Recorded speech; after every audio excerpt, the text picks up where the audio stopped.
பூண்டு, ஒரு வரமிளகாய், ஒரு பச்சை மிளகாய் போட்டுட்டு நான் வந்து இப்போ வெங்காயத்தை கொட்டிட்டு வதக்குறேன் ஃப்ரெண்ட்ஸ். நல்லா ஃப்ரெண்ட்ஸ், இப்போ வந்து நான் கொஞ்சமா குழம்பு மிளகாய் தூளும் இவ்வளோதான் ஃப்ரெண்ட்ஸ், குழம்பு மிளகாய் தூள் போடணும். அப்புறம் இதுக்கப்புறம் நம்ம பெருங்காயத்தூள், மஞ்சள் தூள் வந்து போடணும் ஃப்ரெண்ட்ஸ்.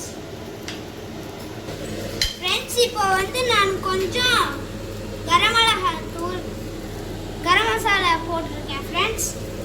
இப்போ நம்ம நல்லா வணக்கணும்.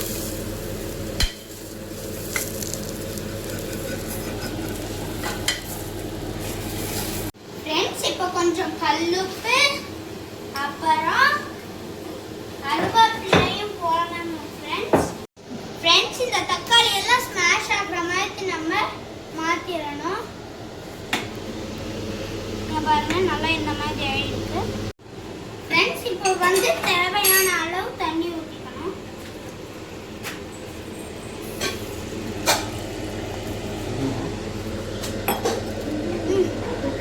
நல்லா நம்ம தண்ணி ஊற்றணும்ல, அதோட நாங்கள் வந்து ஃபுல் ஸ்பீடில் வச்சுருக்கோம் நெருப்பை. இப்போ வந்து இதை போட்டு நம்ம கார்னிஷ் பண்ணோம்னா தக்காளி குழம்பு ஆயிடும் ஃப்ரெண்ட்ஸ். இதை எடுத்து நானே எங்கள் பாட்டிக்கு வச்சுட்டு அப்புறம் நான் இதில் எக் ட்ராப் கறி எப்படி பண்ணுறதுன்னு சொல்லி கொடுக்க போகிறேன். இப்போ வந்து நான் போடுறேன் ஃப்ரெண்ட்ஸ்.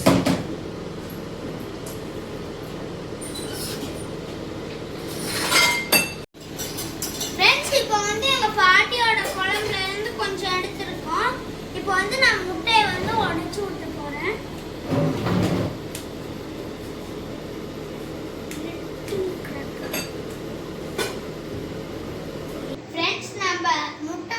ஊத்தணும்ல, அந்த 3 முட்டைங்களும் வந்து பாருங்க இப்படியே அப்படியே விட்டுட்டோம்னா வந்து எக் ட்ராப் கறி. அதனால தான் அது பேர் எக் ட்ராப் கறி. எக் வந்து நம்ம ட்ராப் பண்றோம்ல, அதனால அது பேர் எக் ட்ராப் கறி. அப்புறம் கிளறி விட்டா அது வந்து எக் புர்ஜின்னு சொல்லுவாங்க. நாங்க வந்து எக் ட்ராப் கறி பண்ணியிருக்கோம். இதை வந்து சப்பாத்தி கூட சுட்டு சாப்பிட்டா செம்மையா இருக்கும். கடைசியில நான் கொஞ்சமா பெப்பர் எடுத்து இதில் போட்டுக்கிறேன். மேலே ஆஃப்ல தான் இருக்கு ஃப்ரெண்ட்ஸ். அப்படி போட்டோன்னா இது முடிஞ்சு ஃப்ரெண்ட்ஸ். இப்போ பாருங்க, நான் டேஸ்ட் பண்ணி சொல்றேன்.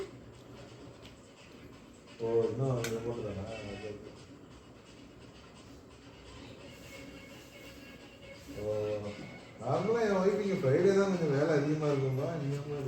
சூப்பரா இருக்கு. நீங்க இத வீட்ல ட்ரை பண்ணுங்க. கண்டிப்பா நல்லா வரும். உங்களுக்கு இந்த வீடியோ பிடிச்சிருந்துச்சுன்னா லைக் பண்ணுங்க, ஷேர் பண்ணுங்க, கீழ இருக்க பெல் பட்டனையும் கிளிக் பண்ணுங்க. Bye bye from Miss Creators. ஆனா அதுல வந்து